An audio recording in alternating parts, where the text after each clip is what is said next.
তুই আমার একা পায়ে থাপ্পড় দিছিস না, দাঁড়া আমি বড় ভাইরে আনতেছি। যা যা তোর বড় ভাইকে নিয়ে আয়। এখানে থাকলে ভালো হবে নাকি চলে গেলে ভালো হবে?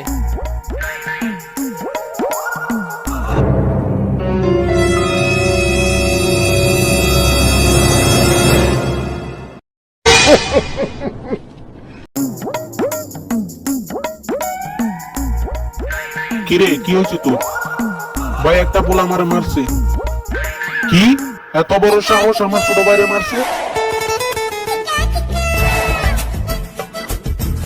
ও তো সত্যি বড় ভাইকে নিয়ে আসতেছে, লেগে গেলে তো ভালো হতো। তো ভাই ও শালা আমার মারছে, তোর এত বড় সাহস তুই আমার বাইরে মারছ?